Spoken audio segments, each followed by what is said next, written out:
Experience rapidly increasing high tide floods thanks to something called moon wobble and climate change, according to a new report from NASA. Almost all U.S. mainland coastlines, in addition to Hawaii and Guam, could see record high tide flooding in the 2030s thanks to what is known as moon wobble. Moon wobbles aren't new, according to NASA. They are a cyclical shift in the moon's orbit every 18.6 years, and they've been recorded since 1728. The wobble affects the moon's gravitational pull and can either suppress or amplify ocean tides on Earth. In half the moon's 18.6-year cycle, Earth's regular daily tides are suppressed. High tides are lower than normal, and low tides are higher than normal, according to NASA. Around the mid-2030s, locations along the Pacific and Gulf of Mexico coastlines will experience rapid increases in high tide flooding frequency, according to the NASA study. The Gulf of Mexico coastlines were specifically mentioned as an area of concern because they are, quote, more vulnerable to sea level rise due to relatively narrow sea level distributions. The floods will sometimes occur in clusters lasting a month or longer, depending on the positions of the moon, Earth, and sun, according to the JPL News article. Low-lying areas near sea level are increasingly at risk and suffering due to the increased flooding, and it will only get worse, said a NASA administrator. Compared to hurricane storm surges, high tide floods only involve a small amount of water. But if it floods 10 or 15 times a month, a business can't keep operating with its parking lot underwater. One of the lead researchers explained. Threat of Tropical Storm HENRI is looming over New England as the remnants of another storm system moves out to sea. Tropical Storm Fred leaving a path of destruction for days across the southern and mid-Atlantic states before soaking the Northeast. All of a sudden, the water started coming in through every room. At least 2 tornadoes confirmed in Pennsylvania. All of a sudden, it got windy and windier, and we thought, this isn't good. And then we decided we better head to the basement. To flash flooding in Massachusetts, stranding drivers. My whole arm was just covered in mud and water, and I was like, oh, okay, we need to get out of here because this car is going to sink. In North Carolina, 2 are dead, and at least 20 still missing after Fred dumped nearly a foot of rain, causing widespread flooding. We're going to always lean on that side of hope that we may find somebody that is still alive that needs our help. As communities are trying to recover from Fred, parts of the Northeast are preparing for Tropical Storm HENRI, strengthening in the Atlantic and poised to become a hurricane this weekend. The storm's impact could stretch from New York's Long Island to Cape Cod and Maine. I am very concerned about this hurricane that's heading our way. As Elsa slams the Northeast. Oh my God. Overnight, flash flooding and torrential rain from another system battering the region. New York City streets underwater, cascading into subway stations. One woman walking waist deep into the water, other riders using trash bags for cover.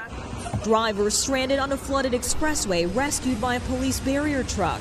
In Philadelphia, heavy rain and winds causing fiery downed power lines. In New Jersey, dangerous storms pounding down on neighborhoods. Residents snapping photos of golf ball-sized hail. Drivers navigating flooded roads across Long Island. We're seeing already dangerous rip currents and tides. Officials warning residents to stay safe. Be prepared for the possibility of power outages. In Connecticut, residents stocking up as Elsa moves in and takes aim. I have a generator, I have sump pumps, we have plenty of water stocked up. Floods. Many homes destroyed or heavily damaged. This room underwater. Entire neighborhoods submerged with many roads impassable. This is Williamson County, Tennessee today. The worst flooding in parts of the region in more than a decade. Tonight, the deadly flash flood emergency in the Nashville area. More than a half a foot of rain falling in just 24 hours. Do not drive. This is a life-threatening situation. The water rising in the middle of the night as families slept. Surrounding this apartment complex, more than a dozen rescued here after a mudslide. Mateo, the water line here is above the lock. Yeah. That's several feet. I think it's about 4.5 feet, maybe. We met Mateo Guastamacchio, the high water breaking his window, trashing his apartment. It's now in ruins. Then you come back and all your stuff is gone. Mm-hmm. Everything. It looks like someone came in and ransacked. Across the area, more than 130 people rescued. Even a Nashville Metro police officer. He was clinging to a tree for safety till he was rescued. Many roads impassable. Another person rescued after driving into this waist-deep water. At least 4 dead in the flooding's aftermath. The same system responsible for at least 16 reported tornadoes. This twister in East Texas, killing at least 1. In West Tennessee, another tornado tearing homes apart.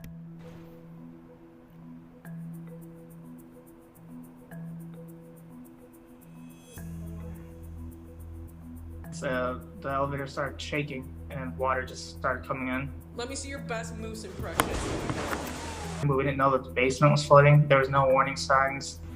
Decided to go down to the basement to kind of check it out. And then the water just kept going up and up. I think it came up to like my neck, and then it kind of slowed down. I pushed buttons, looked around to see if there was any like escapes on the roof, and there was none. So I grabbed my phone, FaceTime my roommate, and told him I might die down here in the elevator. The paramedics weren't here yet, so it was my friends that got us out of the elevator. Just us pushing it from the inside and then pushing from the outside to get the door just to open up. I think I'll be a little more cautious, like with weather-wise, like if it's flooding, I'll know to take the stairs, but you just never know what life will bring. Ellen, you've talked to people on the ground there who describe just how quickly that water rushed in. That's right, Lindsay. People here tell me that the water rushed in faster than they've ever seen before. This creek completely submerging this bridge within just a few hours, and you can see everything that got swept away, including this mattress, showing just how devastating flash flooding can be. Lindsay. Tonight, new images of the catastrophic destruction in parts of Middle Tennessee after deadly flooding decimated the area. At least 21 people killed, including 7-month-old twins, swept away from their father. Country music star Loretta Lynn posting on Facebook, her family is heartbroken. Their ranch foreman, Wayne Spears, among the victims. Officials going door to door, searching for as many as 10 people still unaccounted for here in Humphreys County. They were on a raft, trying to hold on. They hit a tree and it broke. One sister went one way, Lily went the other. Terry Holderman telling us her 15-year-old niece, Lily Bryant, is among those missing. Lily's sister making it to safety. And it's just been tough because we can't find her and we need to find her. More than 17 inches of rain falling in just a matter of hours over the weekend. Training thunderstorms along a stationary front, bringing relentless rounds of rain over the same area. The deluge turning the creek that runs through the town into a raging river. This is how high the water was? Yeah. Several feet. Lindsay Danielle taking me through her family's flood-damaged home. And we stayed in there. Telling me she, her husband, and 8-year-old son were trapped in their attic for 5 hours until they were rescued. We knew we had people coming to get us. And I honestly think that's the only thing that kept us going. And David, house after house swept off their foundations by surging waters. Take a look at this home now sitting in the middle of the road. The devastation goes on for up to 10 miles, further complicating search and recovery efforts here. At least David? 22 people are dead and many more are missing. Now we're learning more about the sudden and tragic losses involved there. 4 days after this historic flood, the town of Waverly, Tennessee still looks like this in just about every direction. And we're hearing more heartbreaking stories about friends and family members swept away. Rachel Reeves' parents tried to escape as 8 feet of floodwaters inundated their house. Right as they left the door, my dad got rushed into the rapids, and my sister and mom, they all got separated. Rachel's father did not survive. His body was found a mile from the home. He died a hero. He saved my mom and sister, and I know he's resting peacefully because of that. Rachel's mother and sister made their way to the top of separate buildings and were rescued by a volunteer flying a private helicopter. There was debris that they floated on all the way down there. Cheyenne Bryant's 15-year-old sister Lily has been missing for 4 days now. She was last seen grabbing onto debris, trying to stay afloat. I'm hoping that maybe she's with somebody just unconscious and not able to tell them like our number, or she's alive and just somewhere we can't get to her. Being Wayne and being our ranch heartbeat was out there trying to get the dadgum tractor out of harm's way. And that water, just like everything that happened here in town, it just came so fast. I had the twins in my arms like this. Danielle Hall and Matthew Rigney experienced the unthinkable when their twins, Ryan and Rayliana, were swept away from their father's arms by the sudden surge of water in their apartment. Never ever imagined we would be burying 2 babies that are 7 months old. Houses are washed away, knocked off foundations, just totally gone.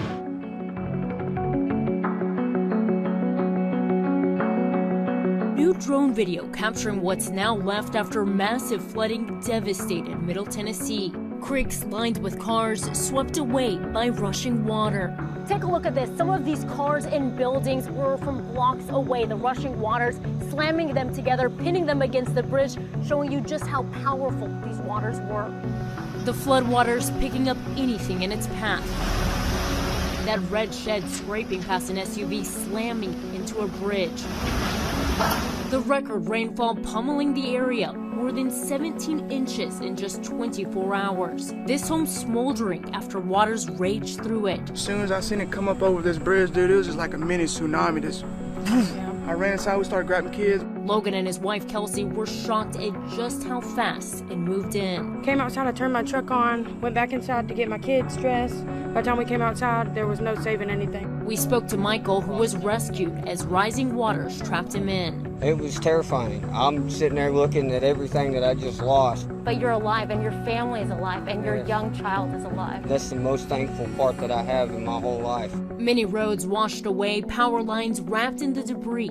This home knocked right off its foundation. This is from a creek that they tell me hardly flows. This car burning in a massive heap of rubble. Officials searching through cars and homes, looking for the missing.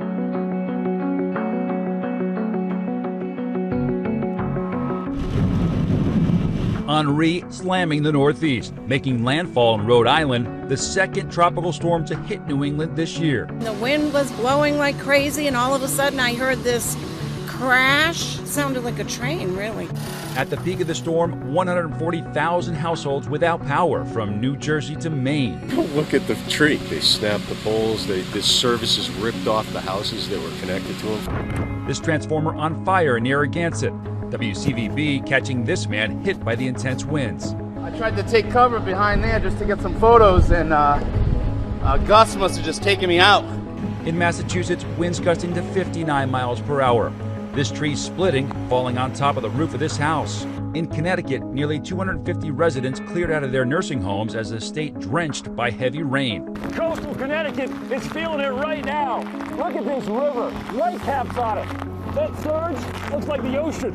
These siblings and their dog rescued in New Jersey. First responders there making hundreds of rescues. My backyard actually turned into a lake. It was a normal backyard, but as you can see, you could probably put your kayak in here and kayak through it. It's not over yet. HENRI's gusts have taken down trees and branches, including here in Montauk, just a few miles west of the eye of the storm.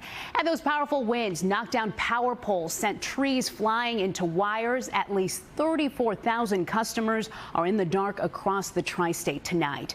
We may have escaped a direct landfall here, but the most dangerous threat right now continues to be the heavy rain and the threat of flash flooding. This is new video from Hartford, Connecticut, as a new band of storms slams that area. Middlesex County here in New Jersey. Bands of rain all morning long overwhelmed creeks and sewers. Cars stalled out, trash cans floating in those floodwaters. Cruise and high water vehicles and swiftwater boats rescuing more than 150 people in Helmetta. And that's it did happen very quickly. People were shocked to wake up this morning or maybe finish their coffee and realize all of a sudden that they had to be evacuated. Look behind me here. The water is slowly going down, but it's still pretty high, as you can see that car all the way down there. But the good news is that there have been no injuries reported.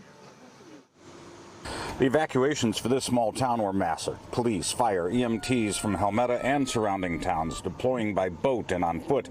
This was historic flooding and no one knew when it would stop, including Alexis Richardson. I actually drove my car down the street and then I walked through the water to get my brother and sister, and then we got at all of our stuff and then we walked back. With the support of several local, police, fire, EMS crews, the county, OEM, we were able to rescue about 150 to 200 residents from their homes. Manholes bubbled all day long. Stranded cars were awash in water, likely making them a total loss. Floating debris in some places had nowhere to go except round and round. High water vehicles were busy trying to make sense of it all as DPW crews late this afternoon were able to get out and start clearing some of the storm drains, but the water was still high. All my stuff in my basement's gone. I don't know what else. But you got your mom out. I got my mom out. It was a good day of my dog. Again, you saw the storm. It went west. All the folks from eastern Long Island went west. Then the storm did a head fake and went east, sparing this area a direct hit, but it still left a mark. Fierce waves, high winds, and heavy rain pounded the nearly deserted beachfront here in Wainscott through the early afternoon. I can't believe there's no beach line. It's the first I've ever seen this. Along with beach erosion, trees were down across the area, and just under 1,000 customers were left without power throughout Long Island as of late this afternoon. But damage, luckily, was nominal, and certainly a lot less than what was expected just 24 hours ago. What was your mindset early evening versus where we are right now? It was going to be a lot worse. Because the way the track of the storm was coming, we thought we were going to get it right over Southampton, the eye of it. But we lucked out. The weather does what it wants to do. A little wind this way, a little bit that way, makes a big difference for us out here. So you have to watch it. And that shift to the east made a big difference here. The Red Cross was set up with 20 beds and prepared for a direct hit from a Category 1 hurricane. Miguel Moreno helped run the temporary shelter set up at East Hampton High School. You never know with a storm like this. It can come out of nowhere and be a disaster for this area. A driving rain pelted playland as sewers tried to keep up with the pooling water. Here in Westchester along the Sound and even inland, flooding is a concern. We're fortunate in that the hurricane went further to the east and we didn't get more of the wind factor, which is where we could conceivably lost power and had a multiple day event.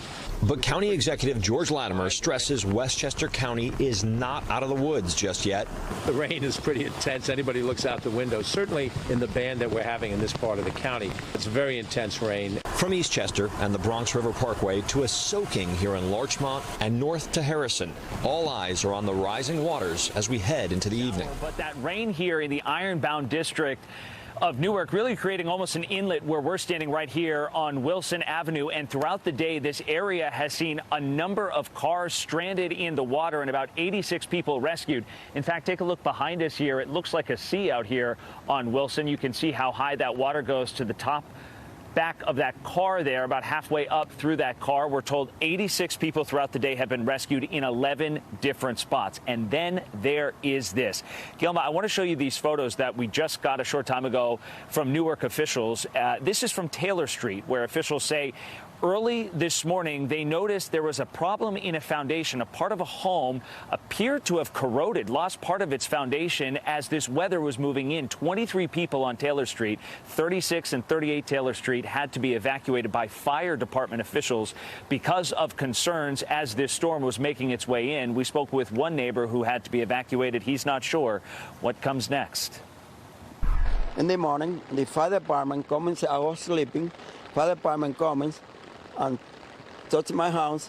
What happening? No, you had to, everybody had to take out because the house that 36 Taylor Street, that's the basement coming down. Andrew, now parts of Detroit's west side have been hit especially hard by all this rain. What you do, take a look at this, a live look from Sky 4 at all the water on Southfield and Tireman. This is dotted all along the freeways and highways, including 94 and 96. In fact, just a little while ago, a few hours ago, actually, MSP blocked off the Southfield 96 exit, and all of that pushed people into the neighborhoods and the side streets. And when they got there, they found themselves in even more flood water. In some cases, they were waiting in traffic for so long that included us as we were trying to get here. found themselves in water that was rising as they were waiting to try to get around even other kinds of flood water. And as we were in those neighborhoods, and I want to show you something here, people were using shovels and rakes, even their hands, to dig out trash like this from clogged storm drains, hoping that they could do anything to relieve some of this water, to get it to go down from their neighborhoods, because they said they just couldn't take any more. Now I want you to take a look at some of these images we got from along the Southfield Freeway here. Lines of cars trying to make their way through high water, folks having to push other people out of that high water when they stalled out. And one of our photographers, Eric Lewis, came across this woman who was stranded along the Southfield Freeway, trapped by the water here. You can see that she had to open her windows to get out of her car because she couldn't open her doors, and then she had to wait on the roof of her car for rescuers to jump into action, find a way to get to her, and then finally bring her back to dry land. This is what she had to say when she was out of that water. I had called my family and I was just saying my car is sinking, somebody needs to come and get me because I am like pregnant and I'm not trying to lose the baby. We continue our team coverage as Waverly rallies together to focus on recovery. News Channel 5's Nick Barris toured a restricted zone today, bringing us an in-depth look at how this massive wall of water arrived with no warning. And then not too far away from the first scene, floodwaters forced residents of 2 trailer parks in Shenango Township to evacuate after Big Run Creek started to flood there. The last time that happened in that area, they had to rescue people with boats. In Lake Michigan, you can see all the debris pushed along the shoreline and spreading out into the parking lot. Now locals in this area of Port Washington are left with cleaning up Mother Nature's mess. High water levels and rushing water brought out onlookers to Port Washington's marina. I was thinking maybe doing some fishing, but the water's a little bit too muddy for fishing. Terry Lehman says the force of the water is truly a sight to see. Well, yesterday afternoon, there was a lot of big trees coming down through here and logs and debris, so now it's all out into the lake. This morning, city crews worked to clean up the mess left over from the storm, and most of the flooding has subsided.